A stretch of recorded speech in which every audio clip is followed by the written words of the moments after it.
Queridos amigos e irmãos, boa noite a todos. Boa noite. Que Jesus nos abençoe e que nos mantenha sempre na sua paz.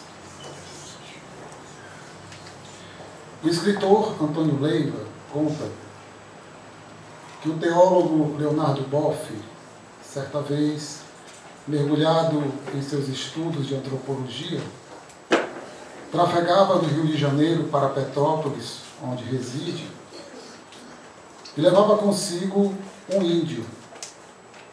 A certa altura, em plena Serra do Mar, o índio pediu que ele estacionasse o veículo. Ele estacionou, acreditando tratar-se de uma necessidade fisiológica. Esperou um pouco, mas como o índio demorava, ele olhou pelo retrovisor e viu que ele estava em pé, de costa para a estrada e olhando o intenso verde da floresta. Leonardo pensou tratar-se então de um problema de saúde, então desceu do carro, foi até lá e perguntou-lhe o que estava ocorrendo. Eis a resposta: você correu demais. Eu preciso parar um pouco para esperar a minha alma.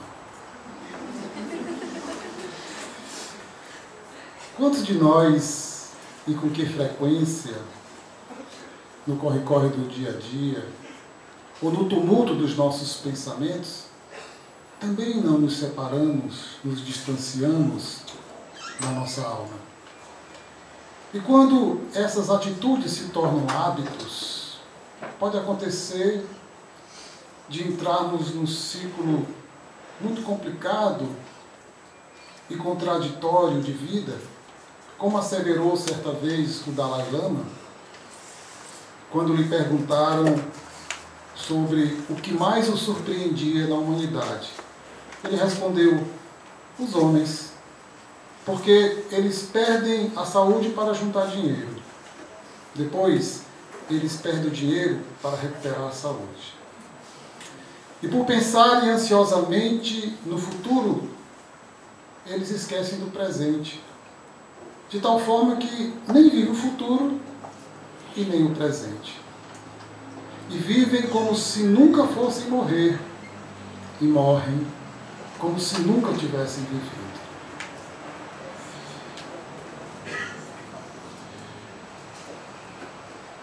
Todas as vezes que nós nos distanciamos da nossa essência, da nossa alma, nós passamos a funcionar mal. A vida se torna um peso, as cores desaparecem, o que prevalece é o cinza.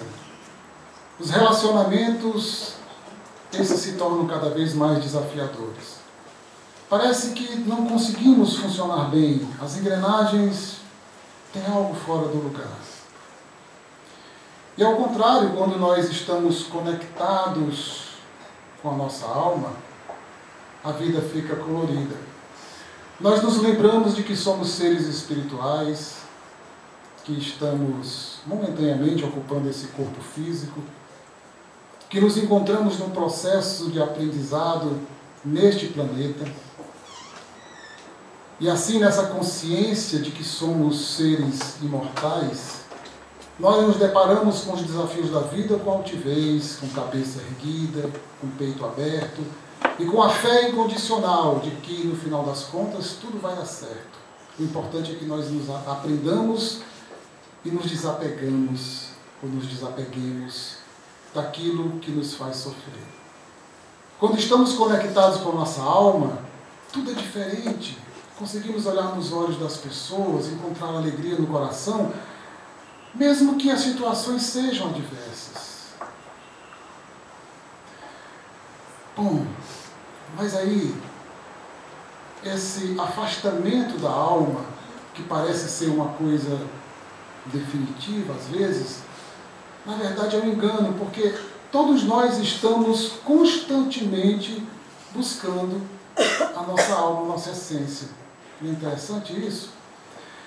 Um exemplo simples é, se você pegar um caroço de feijão e colocá-lo numa caixinha fechada e furar um buraquinho por onde passe uma fresta de luz, esse feijão vai se desenvolver em direção à luz.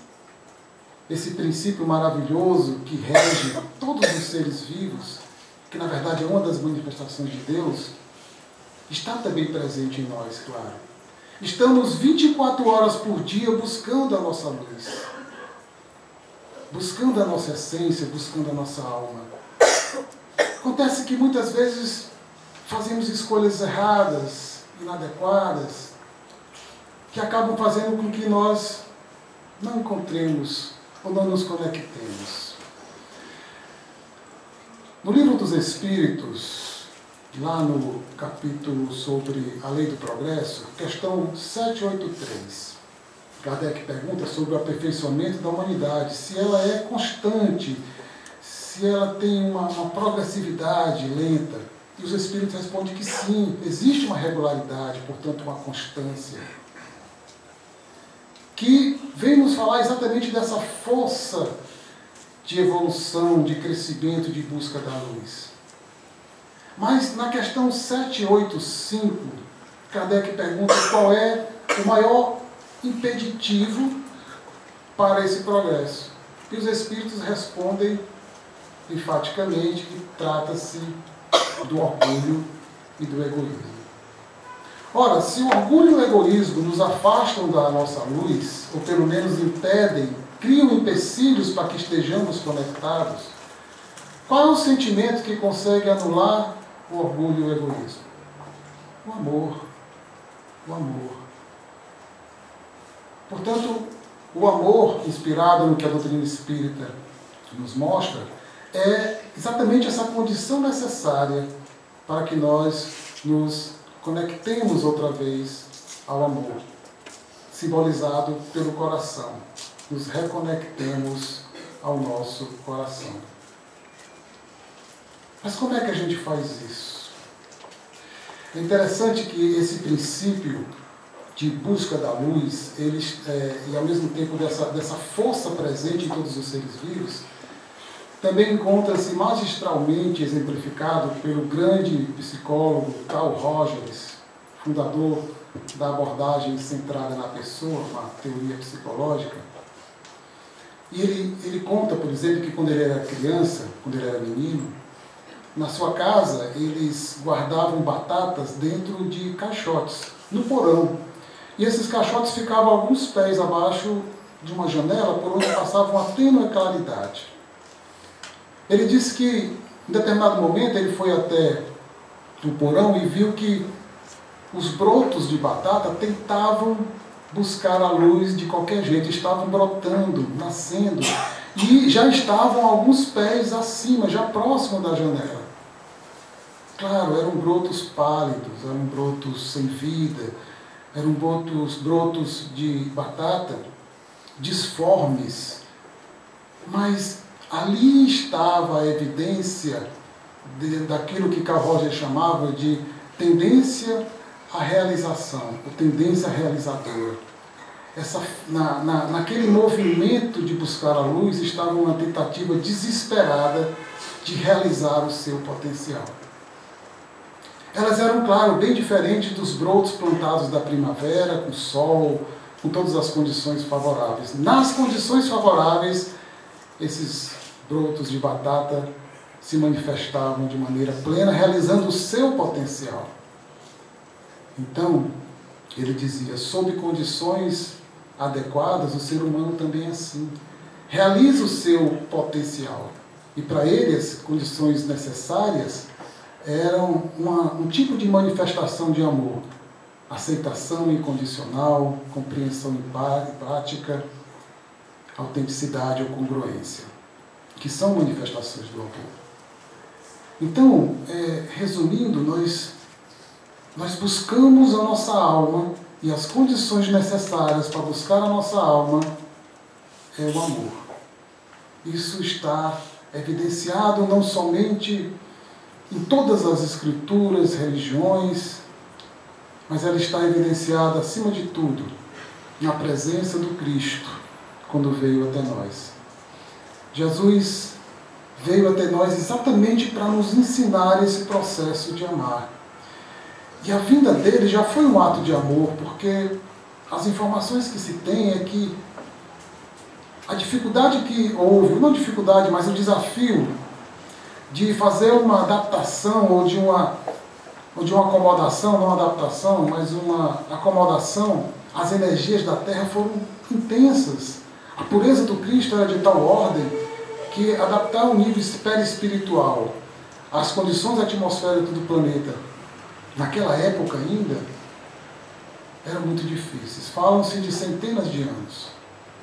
Jesus vem a esse mundo numa condição de extrema simplicidade. Ele nasce e se coloca numa situação onde não tinha uma pedra para encostar a cabeça. Augusto Cury dizia que nunca alguém tão grande se fez tão pequeno para tornar grandes os pequenos.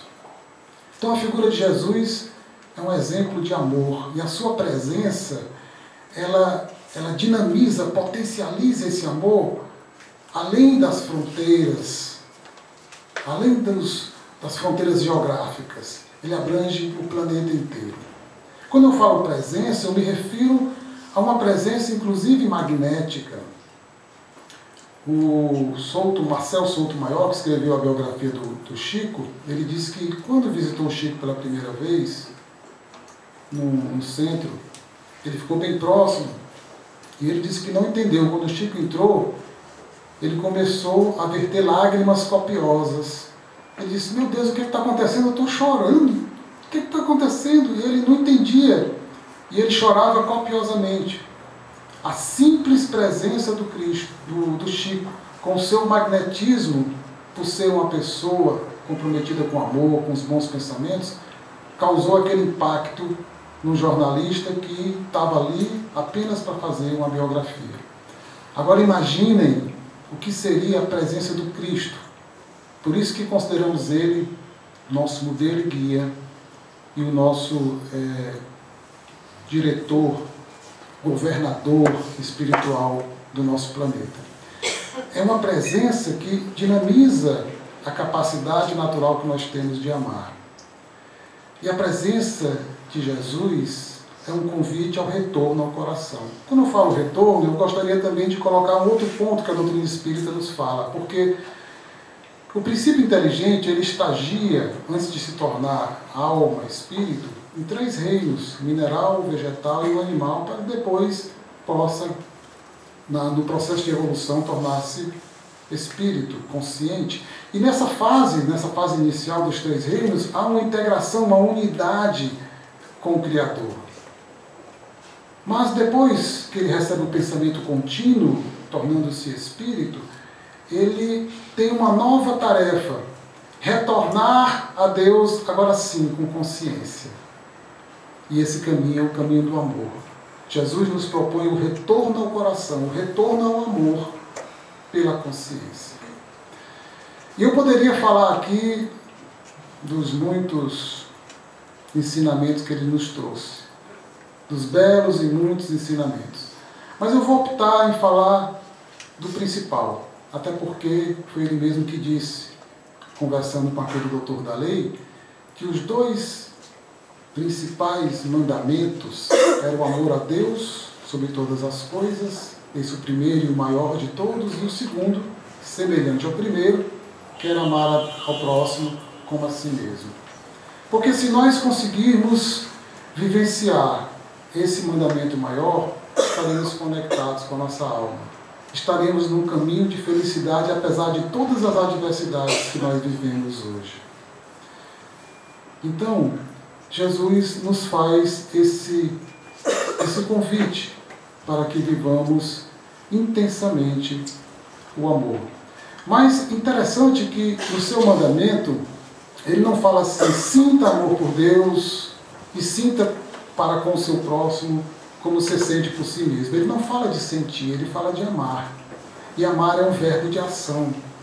Existe uma sabedoria implícita nesta afirmação. Porque amar é uma atitude. E aí mora um grande equívoco de muitos que dizem assim: eu preciso sentir amor para fazer o bem. Jesus diria: ame, ame. E veja o que é que acontece. Ame e sinta, pratique. Santo Agostinho dizia, ame e faça o que você quiser.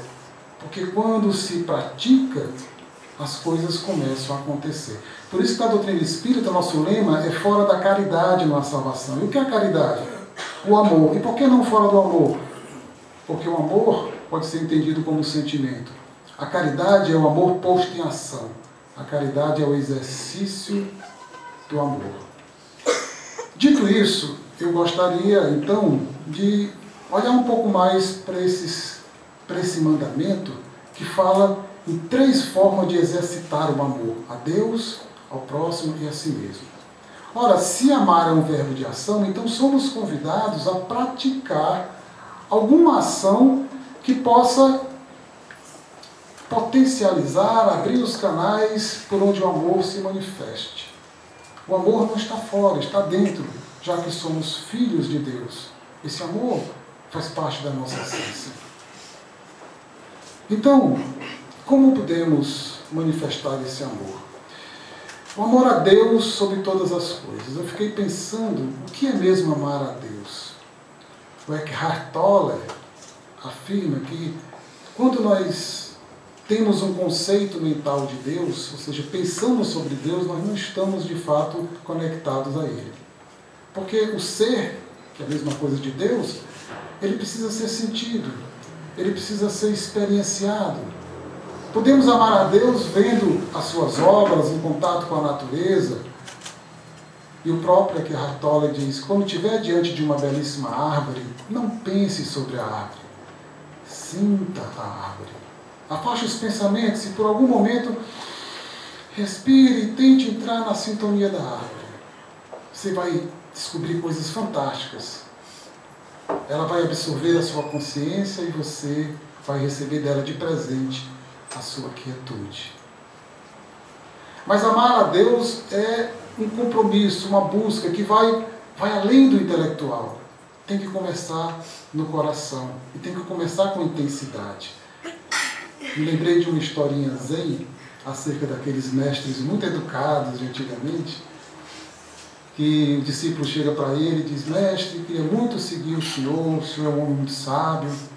E o mestre percebeu que, na verdade, o discípulo estava querendo estar com o mestre, mas querendo pela metade. Estava, assim, na verdade, falando mais do que querendo de fato. E o mestre, para lhe dar uma lição, disse, tudo bem, vamos aqui que eu vou lhe dar o primeiro ensinamento. Entrou no rio, pega o discípulo e baixa a cabeça dele para debaixo da água e segura. E o discípulo fica lá se rebatendo, debatendo. Quando ele tira a cabeça, já quase sem fôlego, o discípulo, mestre, está querendo me matar, está doido? O que foi que houve? E o mestre diz, não, apenas queria lhe ensinar que quando você tiver o desejo tão sincero, autêntico, tão congruente de aprender quanto agora você tinha de respirar, então você me procura.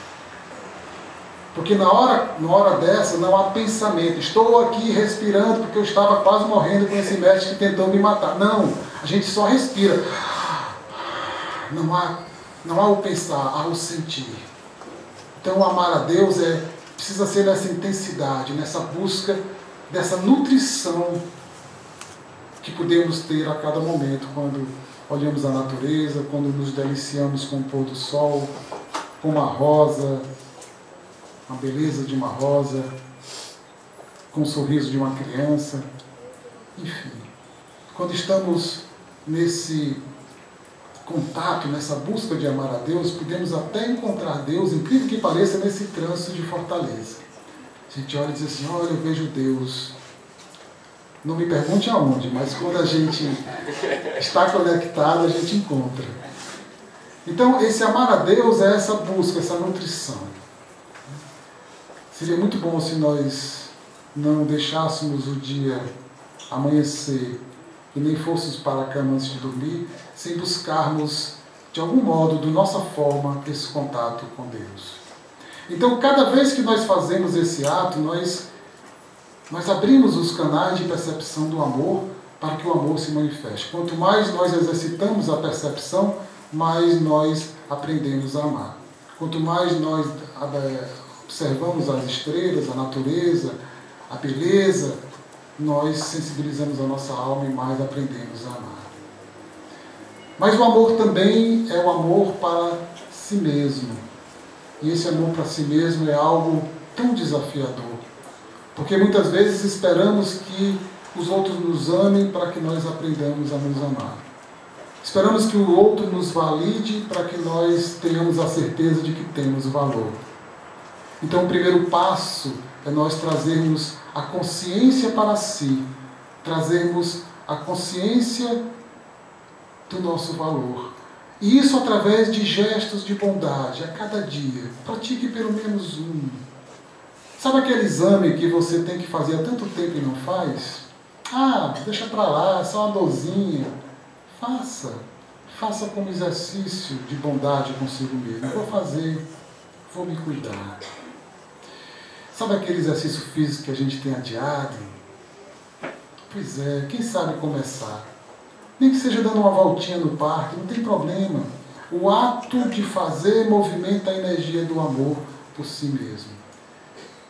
Isso não é narcisismo, isso não é vaidade, não. O narcisismo e vaidade é a ausência do amor.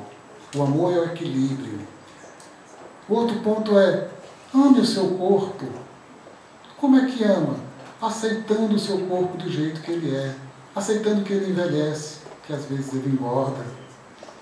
Aceitando que ele não é igual àquele corpo daquela atriz ou daquele ator da novela. Ele é nosso corpo maravilhoso e que merece ser amado. Amado com intenção, com gestos de bondade.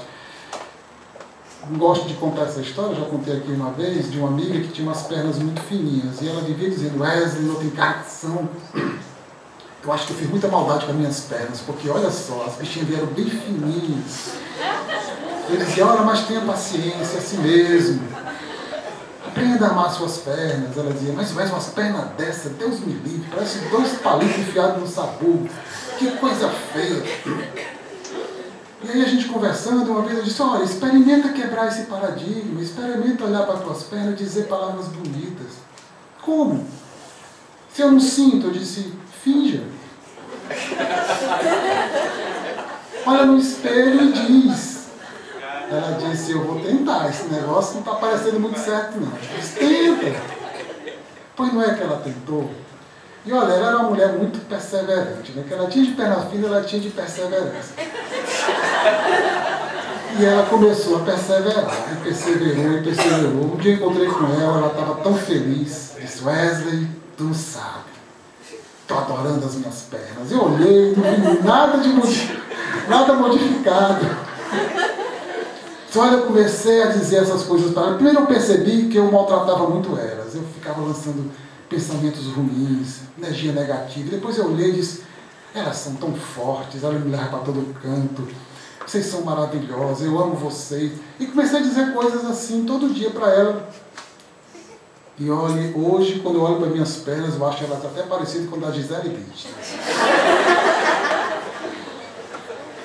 Começou a trazer o amor para o seu corpo, valorizando o corpo que tinha.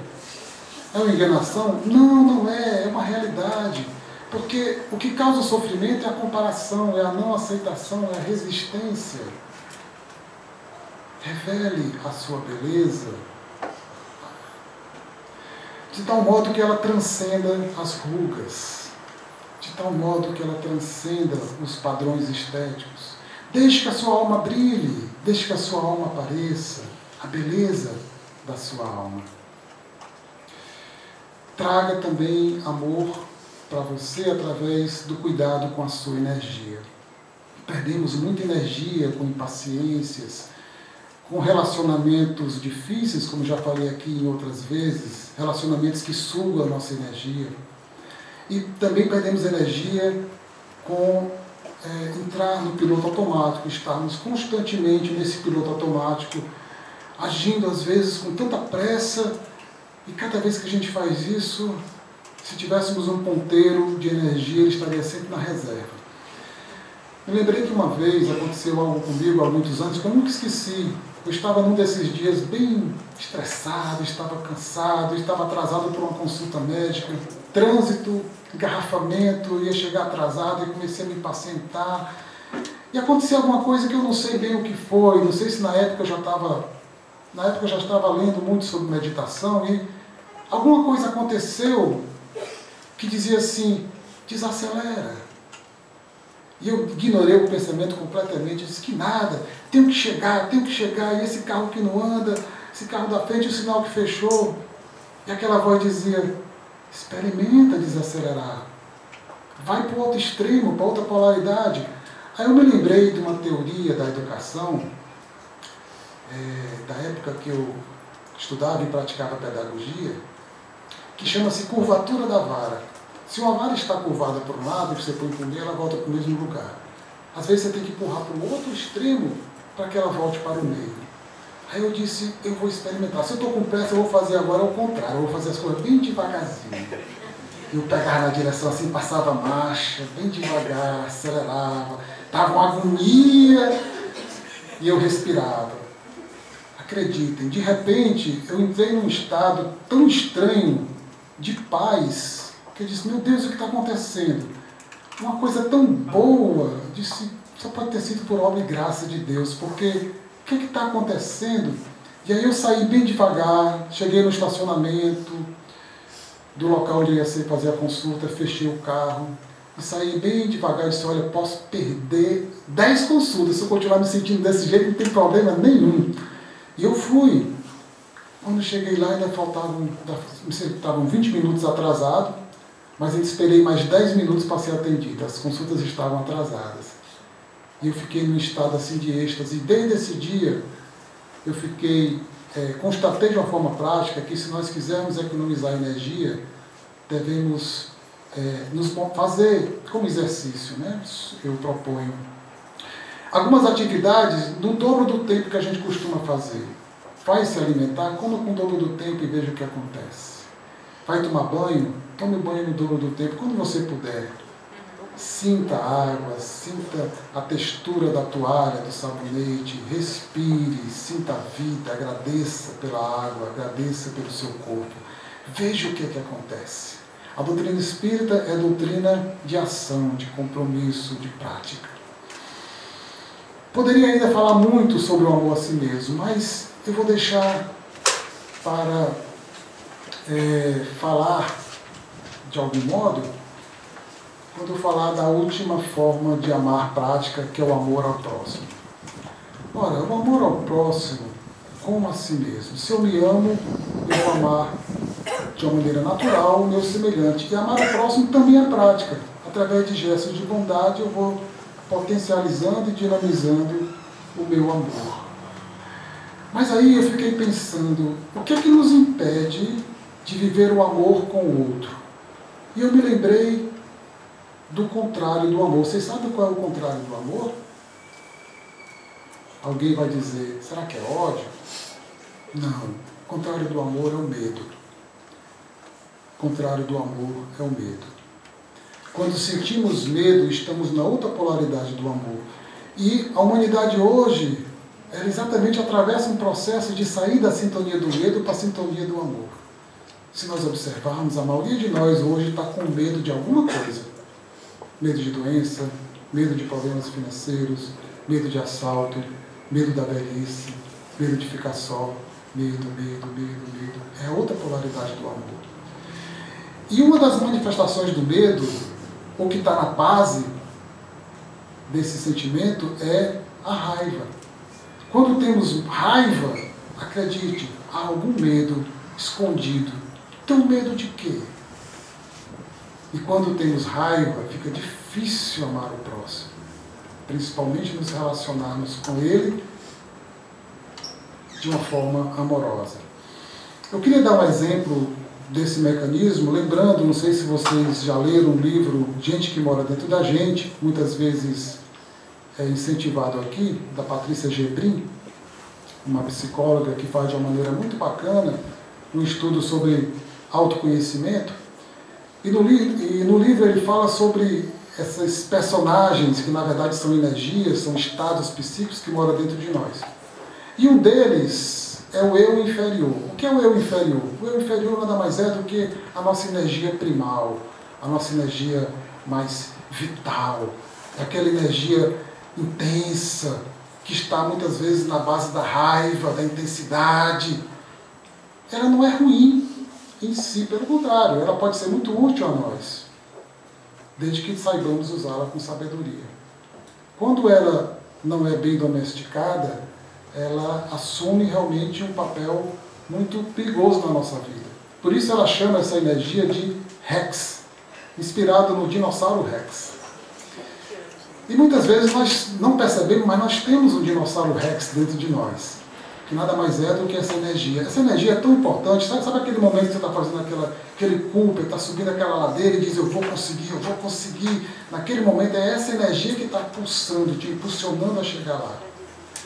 Mas sabe aquele momento que você está no trânsito e diz assim, eu vou matar aquele desgraçado? Também é a mesma energia, só que manifestada através da raiva.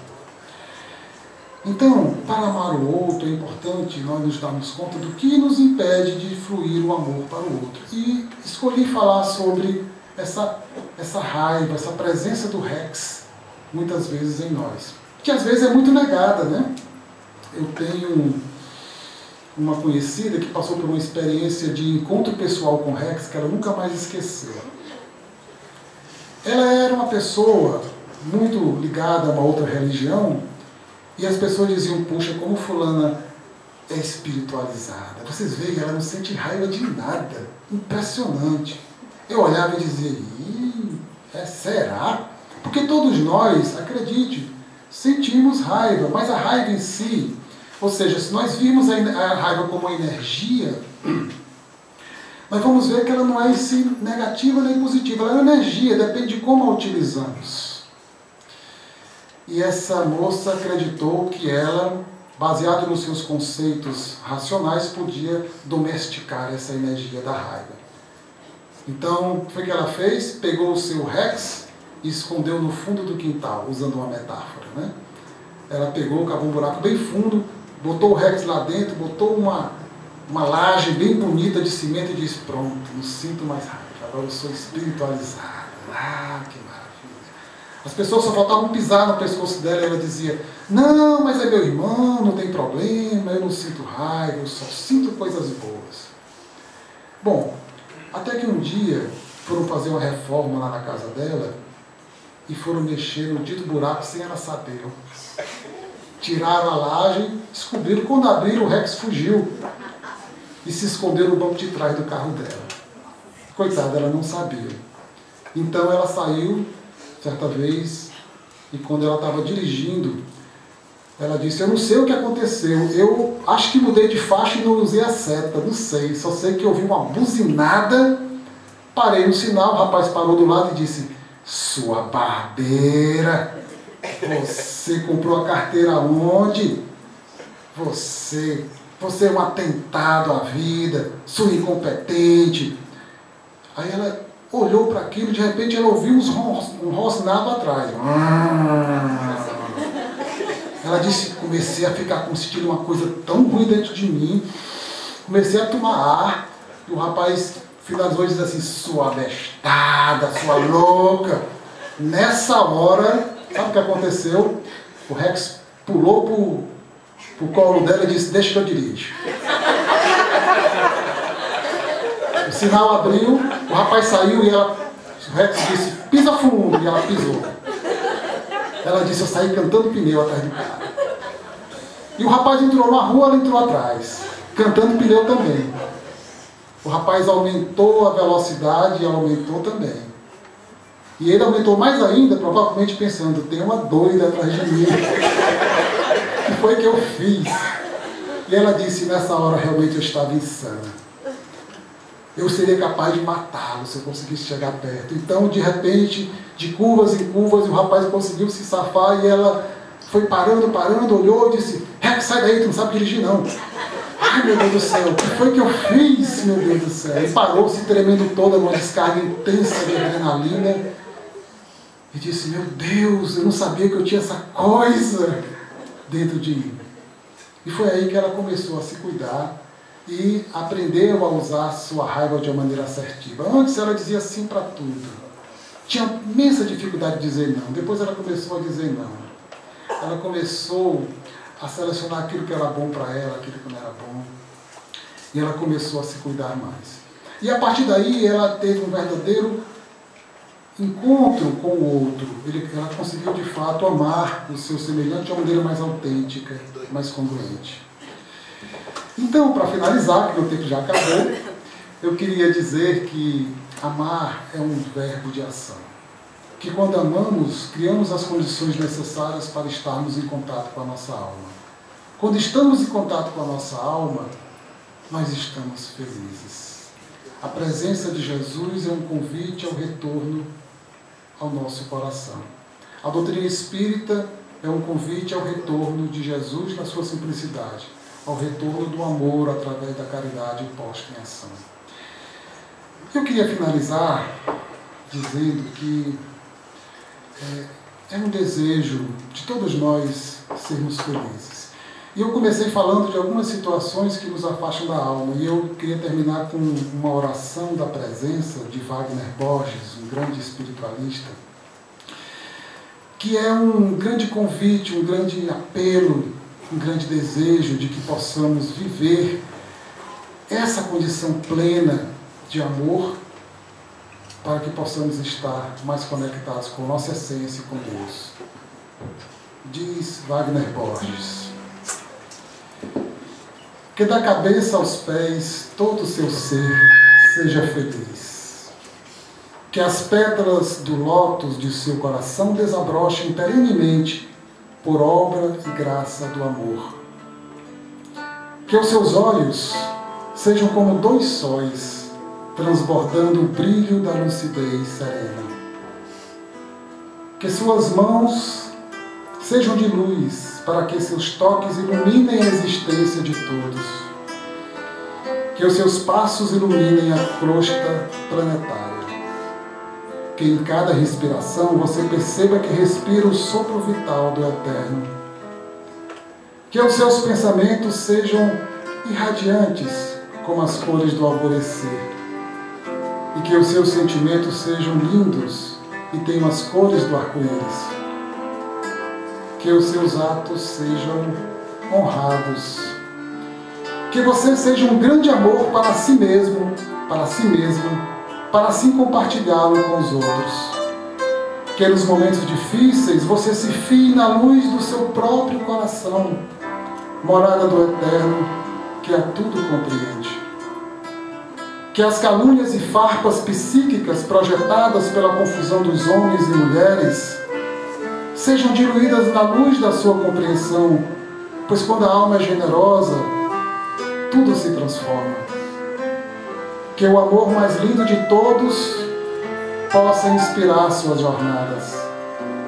Que mesmo que ninguém entenda, você ainda se permita sorrir e apreciar a maravilha da vida. Que os seus entes queridos e amigos deste e de outros planos sejam abençoados pelo brilho do seu viver. Que em todos os momentos você perceba aquela presença que está em tudo. E que por onde você for, sua manifestação vital seja um presente para todos. Esteja presente, seja um presente. E agradeça a presença por tudo. Que a sua história seja linda. Simplesmente, seja feliz. Muito obrigado. Muita paz.